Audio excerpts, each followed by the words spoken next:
ഈസീനു കിച്ചണിലേക്ക് എല്ലാവർക്കും സ്വാഗതം. ഇന്ന് ഞാനിവിടെ ഉണ്ടാക്കിയിട്ടുള്ളത് ബോട്ടി ഫ്രൈ ആണ്. അപ്പോൾ നമുക്ക് എങ്ങനെയാണ് ബോട്ടി ഫ്രൈ ഉണ്ടാക്കിയെന്ന് വീഡിയോ ഒന്ന് കണ്ടു നോക്കിയാലോ. ഇതിനായിട്ട് ഞാനിവിടെ 1 കിലോ ബോട്ടിയാണ് എടുത്തിട്ടുള്ളത്. കടയിൽ നിന്ന് അവർ തന്നെ ചെറുതാക്കി കഷ്ണങ്ങളാക്കിയിട്ടൊക്കെ നുറുക്കി വൃത്തിയാക്കിയിട്ടാണ് തന്നിട്ടുള്ളത്.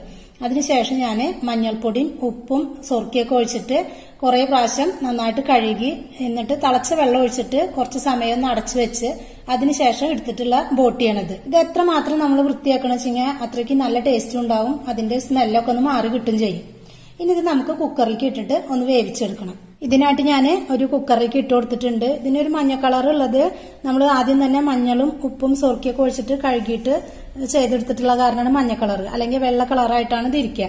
ഇനി ഇതിലേക്ക് ആവശ്യത്തിനുള്ള കുറച്ച് മഞ്ഞളും കൂടി ഇട്ട് കൊടുക്കാം. ഒരു 1/4 ടീസ്പൂണ് മഞ്ഞൾ ഇട്ട് കൊടുക്കുന്നുണ്ട്. 1 ടീസ്പൂണ് കുരുമുളക് പൊടി, 2 ഏലക്കായ, ഒരു ചെറിയ കഷ്ണം കറുകപ്പട്ട ഇത് ഇട്ട് കൊടുത്തിട്ട് ഇത് വെന്തതിന് ശേഷം നമുക്ക് ഇതിന്ന് ഇതെടുത്ത് മാറ്റി കളയാം. അപ്പൊ നല്ലൊരു മണം ഉണ്ടാവും. ഇനി പാകത്തിനുള്ള ഉപ്പിട്ട് കൊടുക്കുക, കുറച്ച് കറിവേപ്പിലയും, 1 ടീസ്പൂണ് ഇഞ്ചിയും വെളുത്തുള്ളി ചതച്ചത്. ഇനി 2 ഗ്ലാസ് വെള്ളം ഒഴിച്ചു കൊടുക്കാം. ഇനി നല്ലപോലെ ഇതൊന്ന് ചേർത്ത് കൊടുക്കുക. ഇനി ഇത് അടച്ചു വെച്ചിട്ട് നല്ലപോലെ തന്നെ വേവിച്ചെടുക്കുക. വേവിച്ചെടുത്തതിന് ശേഷം കാണിക്കാം. ഇനി ഇതിലേക്കായിട്ട് ഞാൻ കുറച്ച് തേങ്ങാക്കൊത്ത് എടുത്തിട്ടുണ്ട്.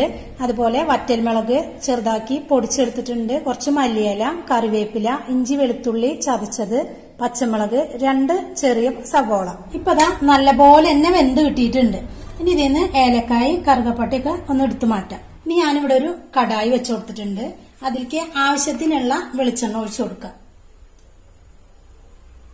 ഇനി ഒരു 1/4 ടീസ്പൂണ് പെരിഞ്ജീരകം ഇട്ട് കൊടുക്കുക. പെരിഞ്ജീരകമൊക്കെ ഒന്ന് പൊട്ടി വരുന്നുണ്ട്. അതിലേക്ക് എടുത്തു വെച്ച ഇഞ്ചി വെളുത്തുള്ളി ചതച്ചത് ഇട്ട് കൊടുക്കുക.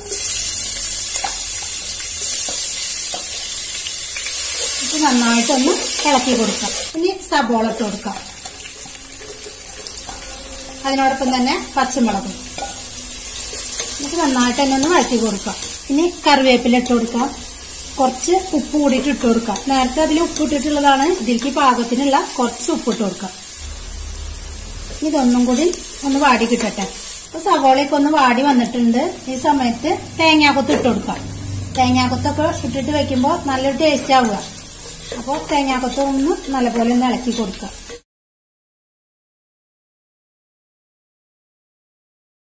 ഒന്ന് നന്നായിട്ട് ഇളക്കി കൊടുത്തിട്ടുണ്ട്. ഇനി തീയൊന്ന് കുറച്ച് വെച്ചിട്ട് പൊടികളൊക്കെ ഒന്ന് ഇട്ട് കൊടുക്കാം. കുറച്ച് മഞ്ഞൾപ്പൊടി ഇട്ട് കൊടുക്കാം. 1 teaspoon garam masala, 1 teaspoon beef masala ഇട്ട് കൊടുക്കുക. എന്നിട്ട് ഒന്ന് നല്ലപോലെ തന്നെ ഒന്ന് ഇളക്കി കൊടുക്കുക. ഇനി ഒരു 2.5 ടേബിൾ സ്പൂണ് മുളക് പൊടി ഇട്ട് കൊടുക്കുന്നുണ്ട്.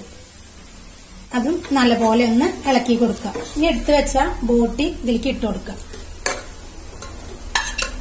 ഇനി നന്നായിട്ട് തന്നെ മിക്സ് ചെയ്ത് കൊടുക്കുക. ഇപ്പൊ ബോട്ടിയൊക്കെ ഒന്ന് നന്നായിട്ട് ഫ്രൈ ആയിട്ട് വന്നിട്ടുണ്ട്. ഇത് നന്നായിട്ട് ഒരു കുഴമ്പ് പോലെയല്ല, ഫ്രൈ ആയിട്ടാണ് ഉണ്ടാക്കിയിട്ടുള്ളത്. ഇനി ലാസ്റ്റ് ആയിട്ട് കുറച്ച് മല്ലിയിലയും കറിവേപ്പിലയും ഇട്ട് കൊടുക്കാം.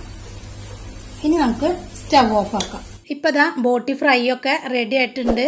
അപ്പൊ വീഡിയോ ഇഷ്ടമായ ലൈക്ക് ചെയ്യുക, ഷെയർ ചെയ്യുക, സബ്സ്ക്രൈബ് ചെയ്യാത്തവരാണെങ്കിൽ ഒന്ന് സബ്സ്ക്രൈബ് ചെയ്യുക. Thank you.